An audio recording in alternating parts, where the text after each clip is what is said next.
Hi, Prem. Thanks for your time today. Thank you for inviting me.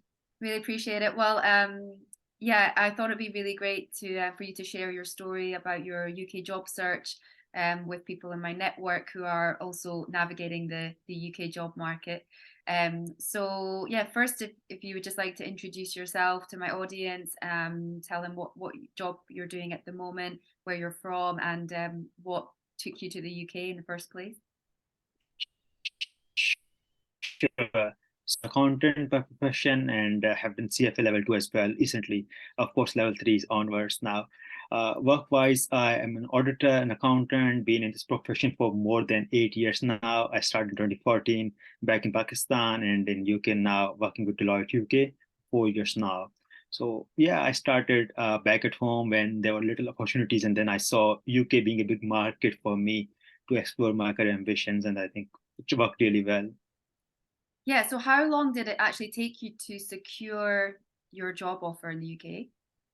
It took me 4 to 5 months. It was not only UK for me. I was looking across multiple options, being Australia, being UK, Ireland, and some other countries. Mhm. I had a final competition between Australia and UK. I chose UK in the end, but it Okay, was a 2 months process for me. yeah. And did you seek any support or help with your job search, or was it all yourself that did it? So jobs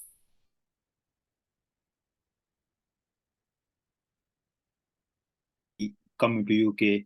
Number one is you come on a study visa and you make your way into the UK. You start working with small firms, organizations, and then work your way up on skilled worker. The other one is you are somebody who is a qualified person and who has the experience. So UK has that visa skilled worker, which they usually get people from abroad. So I was on that visa. I was a skilled auditor for 4 years, so there was not a big problem for me to really Mm. search a job. It was more of what opportunity I like, and just go on that. But uh, the skilled worker visa is usually I would really recommend the individual. So somebody like in accounting and finance, there are tons of opportunities. Big banks, firms, these investment bank, all of them mostly offer this sponsorship as well. It's just you should be qualified and really experienced enough in your area to go for it.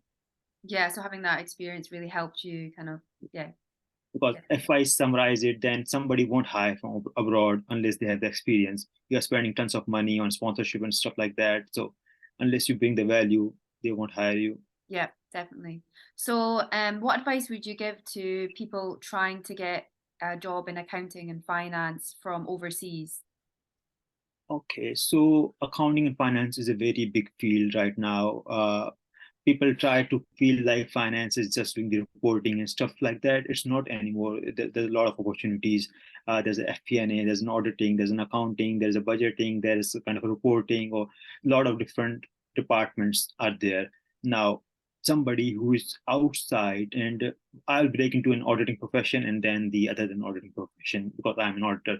So as an auditor, there are tons of opportunities around the world. If you're in the finance field, you have done the auditing or the consulting, there are tons of opportunities around the world. There's a shortage of the people in this profession uh, every time.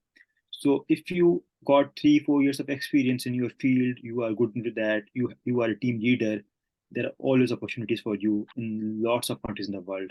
Now, when we talk about other fields in finance, being your typical reporting or managing credit or maybe something like that. Now, UK, as I said earlier, why would anybody hire you from abroad? Only because you have the skill set which they're missing here. Otherwise, they won't hire you or spend a lot of money on you. Mhm. So that, and there can be other reasons like diversity and stuff like that, but it's a very limited market kind of a stuff. But generally, your skills will kind of bring you here. Now, in that case, if somebody reaches out to me, a typical finance professional in a accounting or reporting role for 2 or 3 years, and somebody tells me I want to come to UK, what's the option? Now, in that case, you are competing with somebody who's local in the industry, who has the experience of UK industry.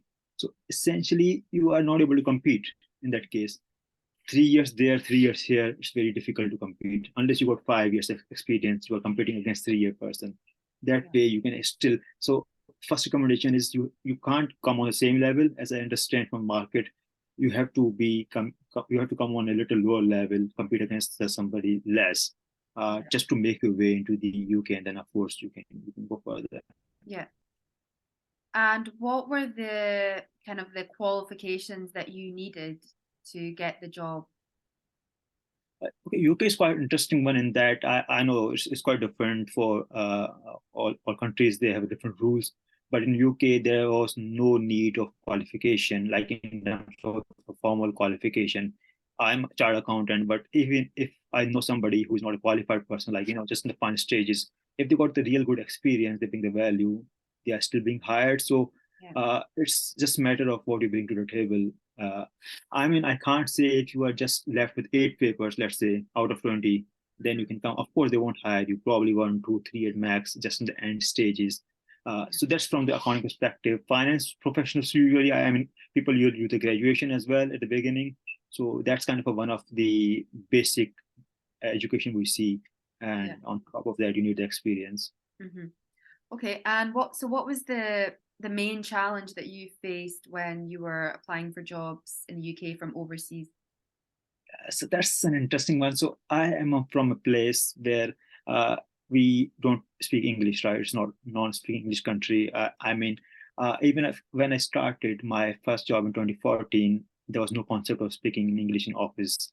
I went to Dubai on a secondment for 3 months. Then I realized I lacked that part. And if I want Mhm. to go somewhere else in UK or something like that, I really need to work on that. Uh, Yeah.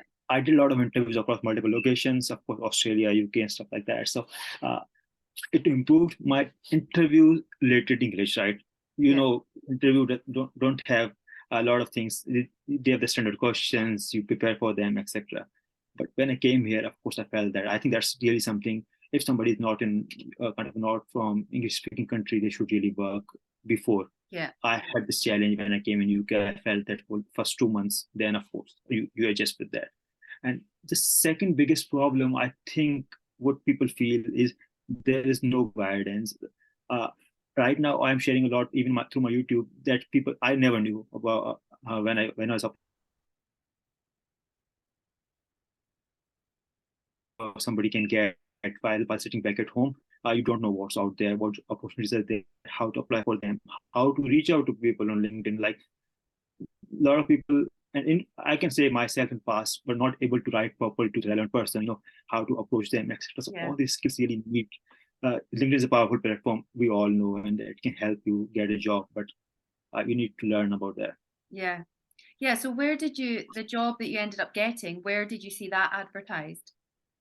So that was advertised on portals. I usually searched all the portals of the firms, companies Okay. which I liked, and then I used LinkedIn's power I knew about that very well. I had another few other offers before that through LinkedIn as well. So Yeah. kind of reached. So that's a very good way on searching on LinkedIn. You Mm. don't search by the job, you search by the people who are posting the jobs and reach out to them. I use this technique, really worked well for Yeah. me. Yeah, and like you say, that kind of the approach and the etiquette and the whole cross-cultural communication thing comes into it Yeah. for foreign nationals, and that comes down to just they don't know certain things, which is a shame because they can have all the credentials, all the experience, but they write an email wrong or it doesn't, in a UK context, they've done something that's not appropriate, then yeah, it's a shame, that's I mean, I receive messages, a lot of them, and sometimes somebody says, I need a job. Or like, you need yeah, to do research first. You need to do research first, which job, which domain, what are your capabilities? Is yeah, there any job on the portal? And then come to me. So I can't go and look into each profile, each CV and tell you what's there. That's yeah, your part, not mine. So yeah. I think that's There's the that problem. accountability is a big thing, I think. Yeah. Um, It's just putting efforts for yourself. It's not like somebody's going to give you anything. exactly. Yes. No one is ever going to hand you a job. Even a recruiter is not going to do that. So yeah. Um, so why do you think it is so difficult for people to get jobs with sponsorship? There are quite a few factors. Let's talk about industry and less of the concern. Industry wise, if I understand industry correctly, they prefer people with local experience, number one. If you don't have local experience, they want people who have the higher experience, who Mhm. have some specific skill set that they really need that they can't find here. Big firms or big companies have the power or have that ability to sponsor people from abroad, spend that money.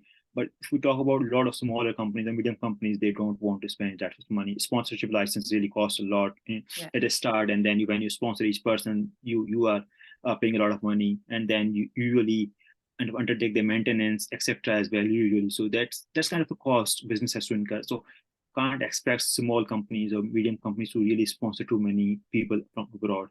Now, when it comes to large companies or large firms, etc., they sponsor, but large companies really want people who have the local experience most of times, Mm-hmm. or somebody who got really good experience, which they can't find here. So that's why it's difficult. I don't really see very young individuals working in a typical finance roles really coming to UK. I have seen people who have good experience and then moved.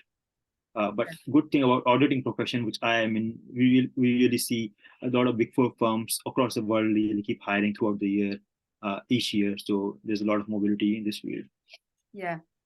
And what is the first thing that you would advise someone to do who's looking for a job in the UK from overseas? What would you suggest that they do?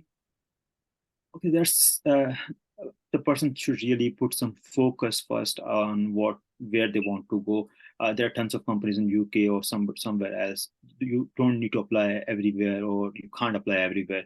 First, you need to make sure you know which companies you really want to work with, medium-sized, large-sized companies or firms, and then now after this video you may know there's a whole list of sponsorships for anybody who's watching. You can see if the firms are providing sponsorship or not, companies giving it or not. So that's where you number one know which companies to target for. Then of course you need to make sure your CV is proper. It's not I mean I've seen lots of fancy CVs, some weird emails, writing date of birth. Date of birth doesn't really work in UK, or pictures Yeah. CVs doesn't really work here. So there are a lot of things you need to watch out.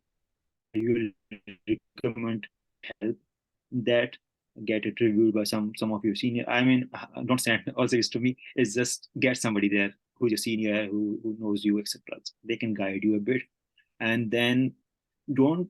I mean, reach out to people. Of course, that's really helpful, but don't reach out without context. Mm-hmm. Go to the portals, make some research. This is the role I am. So today I received a message. I want a job in finance domain. No, I need a job, but I never posted anything. I'm not a recruiter. So the person said, I need a finance job. Like, I don't know any finance job. So the person says, I need some job in your company. I don't know what job you want, what's Yeah. your skill set, what you want to. So basically research your part, make sure you know what you want, Mm-hmm. and don't come with 5 to 6 jobs. I am good for this as well. Yeah.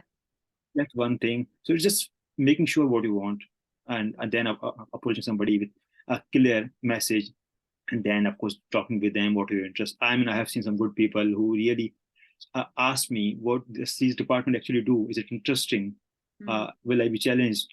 There are some people like that who really want to work on themselves, and there are some people who just want, is there any job? Just give it to me. So Yeah. it's different. Yeah, it's really interesting. What I like what you just said. Reach out, but don't reach out without context, and that's a really important piece and really Yeah. useful piece of advice.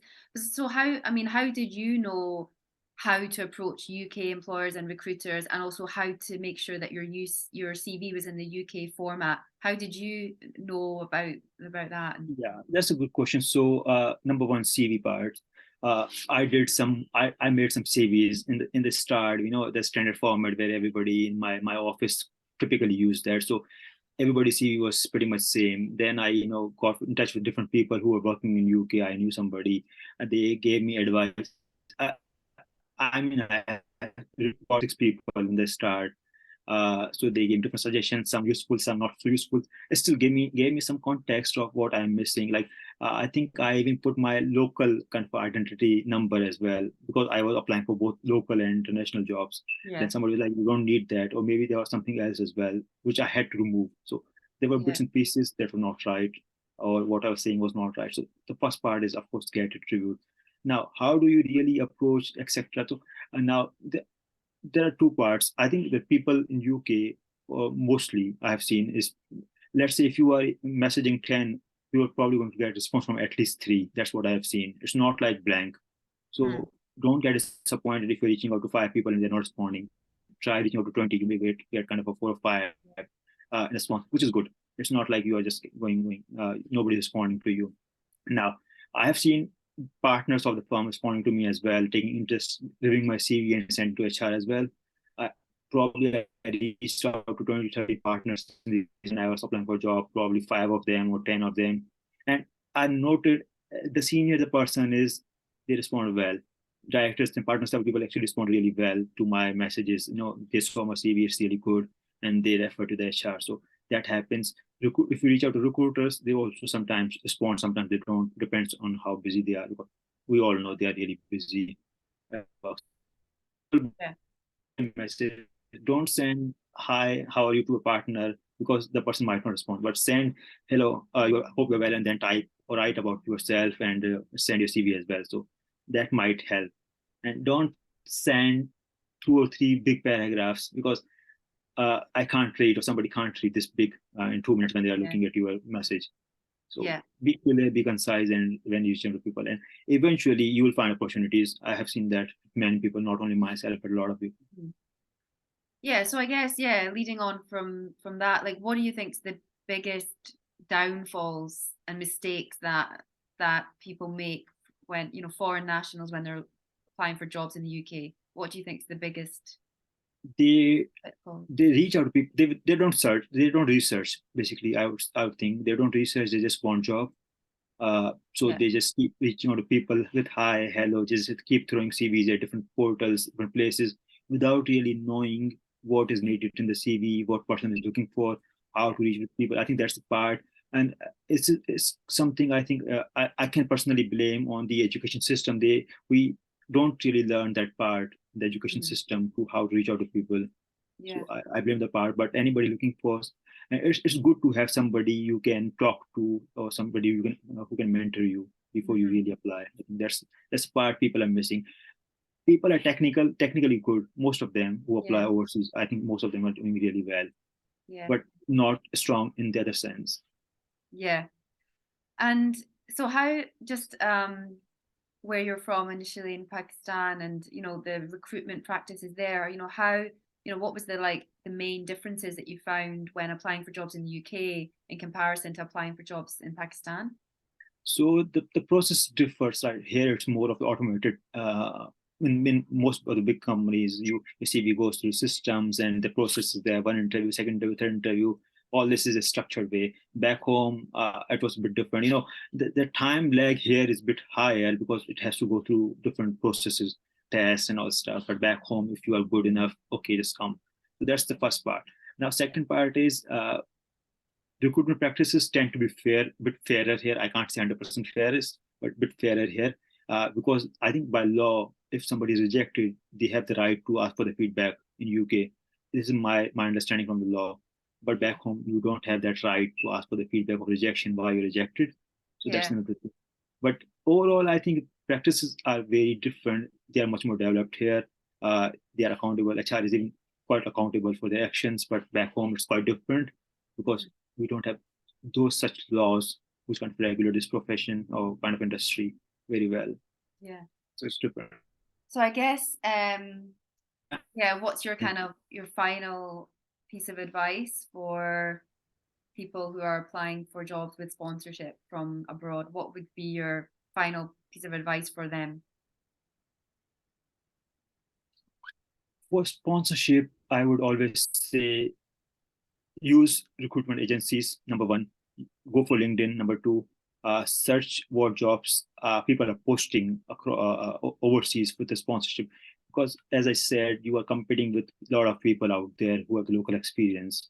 Mhm. Uh, you won't get the job unless you bring something good to the table that Mhm. other person doesn't have, because somebody is going to spend a lot of money on you to bring you on board another country, Yeah. whole new learning curve. So that's an investment for a company, and they won't make the investment on you unless you bring something good. So that's where I think you need to have experience. And what I've seen in UK industry is you have to be specialist most of the cases in big companies. And that's another great point I want to add is small companies, if we think, or medium-sized companies, one person probably runs the show, or maybe 4 persons runs the whole department together. But when we talk about big companies, they have a separate team, separate departments, and Yeah. those are the companies who usually hire from abroad. because they have Yeah. the power, they have the money to really sponsor. So you can't be a very generic person, doing tax, finance, and all this stuff together. It's not valuable here. Yeah. In big companies, if you want to come, you need to be very specialist. And if you're a tax professional, you have done the tax kind of let's say VAT or sales tax, something like that. So that's value. But don't come, I have done the finance, tax, and all things together. That doesn't really help, I think. Yeah.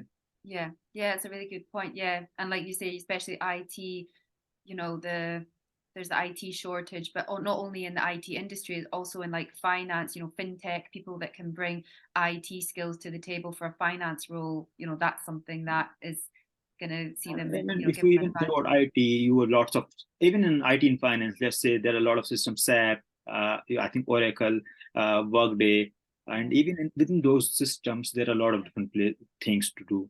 Yeah. So if I am saying that I'm an IT expert, IT finance expert, having SAP, Oracle, and everything, it means I don't have expertise in any of them. I just Mhm. know all of them.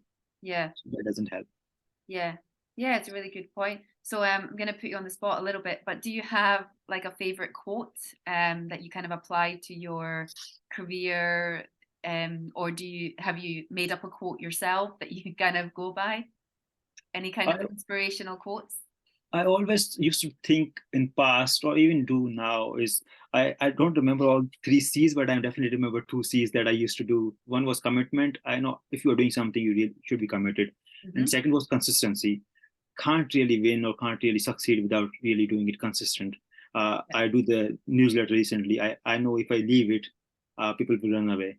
So that's the second C, and I have to remember the third C what it was. But I always used this thing in my mind when I was doing my ACA exams because ACA exams were one of the toughest back home. It has a passing ratio of like 4 or 5%. So I think this was motivation for me that you Mm. have to do it, and these are the three things you have to do every time. Yeah. Uh, and third was clarity. Yeah. This Clarity. is Yeah, that's very good. Yeah. So it's like commitment. What was the consistency second? and clarity. Consistency and clarity. Yeah, really, if you could apply those to your job search and just the perseverance that is needed to get a job in another country, it is more difficult and it's more challenging, but it's so much more rewarding as well when you achieve it. I mean, it changes your whole life, so it's really, it's worth it. It's worth it if The you really only want thing to. I'll say, rejections are really a part of this process. You will see sometimes some people get, like in last 1 year, I saw after Brexit and after COVID, a lot of openings came. Some people got a job in like first or second try, but historically, I know a lot of people have rejections before they Yeah. really got their first job. So overseas, so it's normal. Don't get disheartened. You got rejection, and now Mm. nobody Yeah. is looking at CV. And people think a lot of different things when they get rejected. So it's Yeah. just keep applying. Yeah. And it's the keeping the mindset that, okay, it's not a rejection necessarily. It's just something to learn from that application that you can then improve on for the next one. So yeah, so well, thanks so much for your time. Just to ask if anyone wanted to get in contact with you, how can they do that? So, especially those auditing or something in the technical kind of finance, can reach out to me because I'm only able to help those really. I Yep. mean, you can come to me for general queries, of course, but I'm not a specialist person, I'm not a recruiter to give you a job. So, if you are in that profession, so you can reach out to me on LinkedIn. Basically, I have a YouTube channel as well. I run, but everything you'll find in my profile is a click to connect link, and you will find everything over there. Yeah, I can put a You can link to put my your LinkedIn in your, post or anything like that that you do, that people can reach out to me. yeah, I'll put a link to your YouTube channel, which is really informative, actually, really helpful. So yeah, so that'll be really, really insightful for people in my network as well. But yeah, thank you so much for your time. I All really, really right. appreciate it. And congratulations on your job offer and your move to the UK. All right.